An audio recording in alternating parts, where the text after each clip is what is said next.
So lots of questions raised there by Katya. Let's speak to Cathryn Costello, a professor of international human rights and also a refugee law at Oxford University. Cathryn, thank you very much for joining us.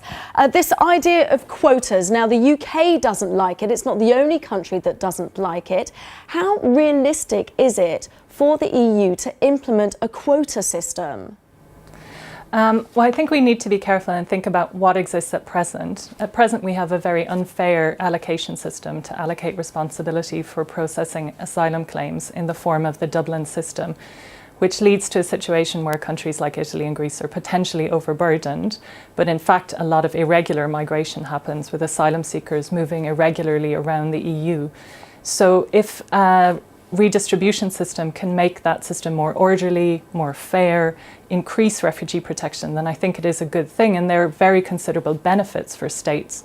It's not surprisingly governments have to publicly say they're against this, but I think there are huge benefits for them if we had a more orderly and fair distribution system for asylum seekers in Europe. But how easy is that to implement at the moment? Because at the moment, as we saw there in Katya's report, Germany has a lot of migrants already, and certainly a lot of applications, whereas other countries don't have as many, in particular the UK as well. Yeah, I mean, I think when we look closely at those figures, they're often surprising because governments often tend to, or public certainly, feel that they get too many asylum applicants.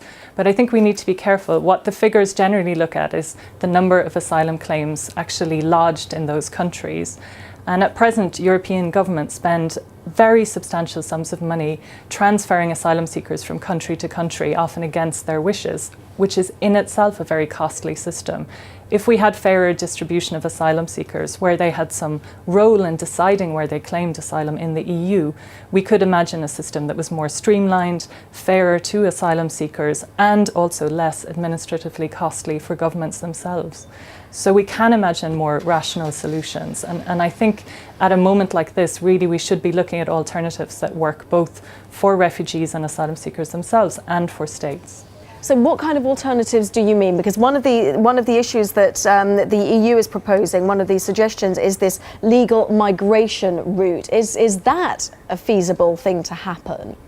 Well, I think there we're talking about something slightly different, which is opening up greater means of access to safe access to asylum and greater migration opportunities in the EU.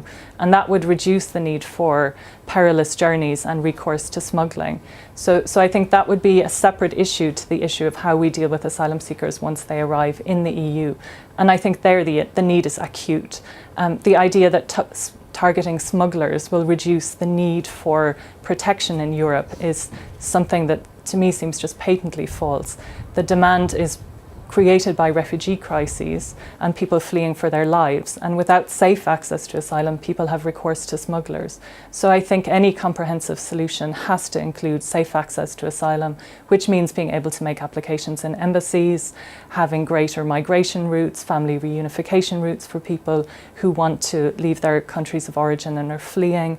And in the case of, say, the Syrian refugee crisis, where many of the Syrian refugees are in the neighbourhood, the appropriate response is to increase resettlement places within the EU. Indeed, so no easy solution. But for the time being, Cathryn Costello, Professor of International Human Rights and Refugee Law at Oxford University, thank you very much for talking us through that.